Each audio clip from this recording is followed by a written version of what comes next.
વિદ્યાર્થી મિત્રો, ધોરણ 5 વિષય ગણિત.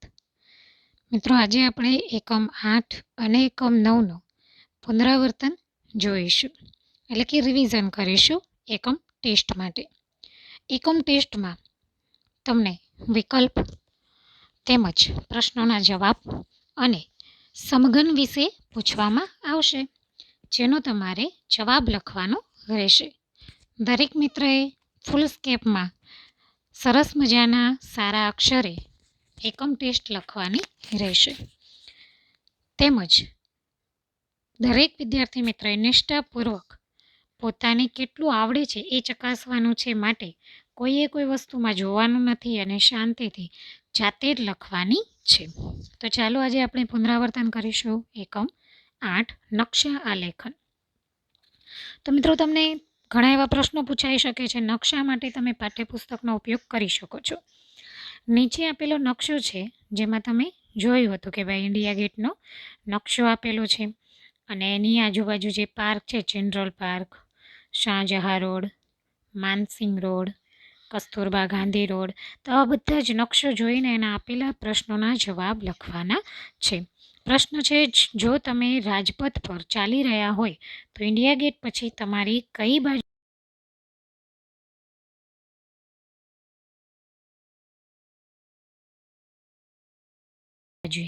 બાજુ આવશે મિત્રો? તો કે જમણી બાજુએ જનરલ પાર્ક આવે છે. જો તમે રાજપથ પર ચાલી રહ્યા હોય તો ઇન્ડિયા ગેટ પછી કઈ બાજુએ જનરલ પાર્ક? જો અહીંયાથી તમે આમ ચાલતા આવતા હોય તો જમણી બાજુ શું આવશે મિત્રો? General park. એ જ રીતે આગળ જોઈએ તો કે વિકલ્પો છે. અહીંયા તમને નકશો આપેલો છે. એકમ ટેસ્ટ માટે તમે નકશામાં પાઠ્યપુસ્તકનો ઉપયોગ કરી શકો છો. તો મેક્સિકોની પશ્ચિમમાં કયો મહાસાગર આવેલો છે? અને હવે તો તમને વિકલ્પો યાદ પણ રહી ગયા હશે કે મેક્સિકોની પશ્ચિમમાં કયો મહાસાગર આવેલો છે.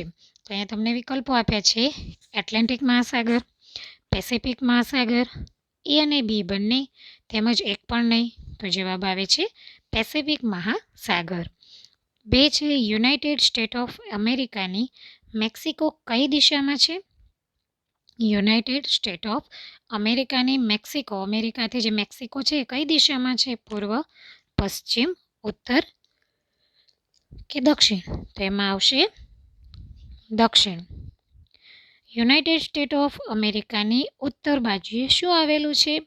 કેનેડા, એટલાન્ટિક મહાસાગર, પેસિફિક મહાસાગર કે એક પણ નહીં? તો કેનેડા. એ જ રીતે આગળ અભ્યાસ કરીએ મિત્રો. બીજા વિકલ્પો આપેલા છે: યુનાઇટેડ સ્ટેટ ઓફ અમેરિકાની પૂર્વ બાજુએ કયો મહાસાગર આવેલો છે? તો પેસિફિક મહાસાગર, એટલાન્ટિક મહાસાગર, એ અને બી બંને કે એક પણ નહીં? તો એટલાન્ટિક મહાસાગર.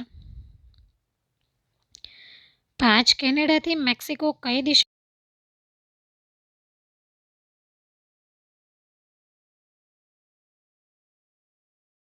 દક્ષિણમાં શું છે? મેક્સિકો, ગલ્ફ ઓફ મેક્સિકો, એ અને બી બંને કે એક પણ નહીં? તો એનો જવાબ હતો સી. તો આ રીતે આમાંથી તમને કેટલાક વિકલ્પો પૂછાઈ શકે છે. આગળ અભ્યાસ કરીએ તો એ પ્રશ્નો છે કે બગીચો બેંકની ખાલી જગ્યા બાજુએ છે, તો એના માટે જે નકશો આપેલો છે એનો ઉપયોગ કરીને તમારે નકશાના ઉપયોગ માટે તમે પાઠ્યપુસ્તક લઈ શકો છો. પરંતુ મિત્રો, ખાસ ધ્યાન રાખજો, કોઈએ સ્વાધ્યાય પોથી લઈને બેસવાનું નથી. તો ચાલો જોઈએ, બગીચો છે બેંકની કઈ બાજુએ હતો? આપણે જોયું હતું તો કે દક્ષિણ બાજુએ. પોસ્ટ ઓફિસ હોસ્પિટલની ખાલી જગ્યા બાજુએ છે, પૂર્વ બાજુએ. ફાયર સ્ટેશન ચર્ચની ખાલી જગ્યા બાજુએ છે, ઉત્તર. અને ચોથો પ્રશ્ન છે, શાળા કરિયાણાની દુકાનની ખાલી જગ્યા બાજુએ છે, તો એમાં આવશે પશ્ચિમ. બરાબર મિત્રો. હવે કેટલાક પ્રશ્નોના જવાબ છે. હવે જોઈએ કેટલાક પ્રશ્નોના જવાબ.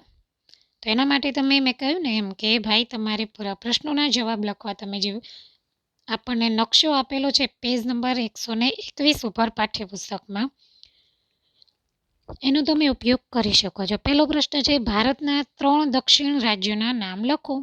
ભારતના 3 દક્ષિણ રાજ્યોના નામ, તો એમાં છે કેરળ, તમિલનાડુ અને કર્ણાટક. કેરળ,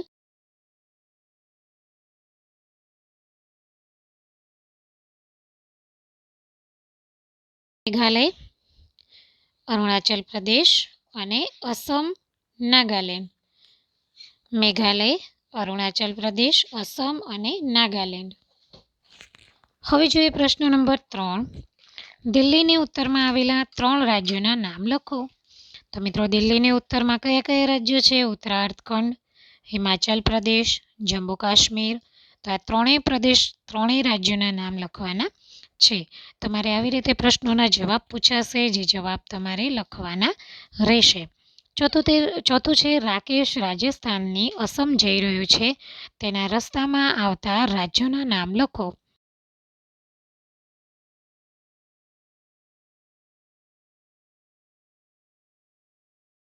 છે તેના રસ્તામાં વચ્ચે આવતા રાજ્યોના નામ લખો. હરિયાણા, રાજસ્થાન, મધ્યપ્રદેશ અને મહારાષ્ટ્ર. તો મિત્રો આપણે એકમ નંબર 8નો અભ્યાસ કર્યો અને હવે જોઈએ એકમ નંબર 9. તો એમાં તમને આ રીતે સમઘનવાળી આકૃતિ પણ પૂછાઈ શકે છે, જેથી તમારે એની સાચી આકૃતિ પર યોગ્ય ટીક કરવાનું રહેશે. એ સિવાય વાત કરીએ તો વિકલ્પો આપ્યા હશે. ખાલી જગ્યા આકારને ફક્ત લંબાઈ અને પહોળાઈ હોય છે. દ્વિપરિમાણીય, ત્રિપરિમાણીય, એ અને બી બંને કે એક પણ નહીં, તો એના જવાબમાં લખીશું દ્વિપરિમાણીય. બરાબર. આગળ જોઈએ. ખાલી જગ્યા આકારને લંબાઈ, પહોળાઈ અને ઊંચાઈ હોય છે. પ્રદેશ, દ્વિપરિમાણીય, ત્રિપરિમાણીય કે એક પણ નહીં, તો એમાં આવે છે સી. 3 ઘનને ખાલી જગ્યા હોય છે. 2 પરિમાણ, 3 પરિમાણ, 4 પરિમાણ કે એક પણ નહીં, તો 2 પરિમાણ. 4 ચોરસને ખાલી જગ્યા હોય છે. 2 પરિમાણ, 4, 3 કે અને બી સી ત્રણેય, તો એમાં આવશે 2 પરિમાણ. અને 5મો વિકલ્પ છે માચિસ બોક્સને કેટલીક બાજુઓ કેટલીક ધાર હોય છે. કેટલી બાજુઓ અને કેટલી ધાર હોય છે? તો 6 બાજુ 8 ધાર, 8 બાજુ 10 ધાર, 6 બાજુ 12 ધાર કે 8 બાજુ 12 ધાર, તો એમાં આવશે 6 બાજુ 12 ધાર. તેમજ જોઈએ આપણે તમને હવે સમઘન આપ્યા હશે. જો સમઘન બનતા હોય તો હા લખવાનું છે, ન બનતા હોય તો ના લખવાનું રહેશે. તો આપેલા 3 સમઘન બને છે, તો આપણે બધામાં હા લખ્યું છે. તો તમારે પણ એ રીતે આકૃતિ આપેલી હોય હા, તો જો હા બનતા હોય તો હા લખવાનું છે અને ન બને તો ના લખવાનું છે.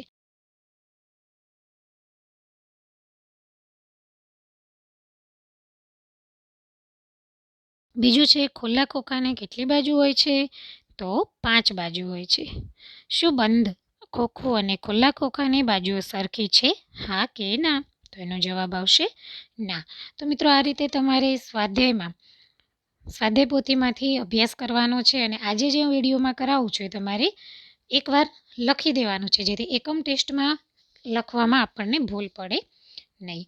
હવે જોઈએ મિત્રો તો કે જે ત્રિપરિમાણીય આકૃતિ આપી હોય તો એને ઉપરથી, નીચેથી અને આગળથી જોઈએ તો કેવી દેખાય છે, તો એને પણ આપણે સમજવાની રહેશે. હવે વાત કરીએ કે નીચે આપેલા કોષ્ટકમાં તમારે આવા સમઘન દોરેલા હશે, જેને જો બનતા હોય તો હા લખવાનું છે, ન બનતા હોય તો ના લખવાનું રહેશે. તો આપેલા જે સમઘન છે, તો પહેલો સમઘન છે, તો શું સમઘન બને છે? હા કે ના? તો પહેલામાં આવશે હા, બીજામાં પણ હા, ત્રીજામાં ના. એ જ રીતે આગળ જોઈએ. 4 હા, 5 ના, 6 ના, 7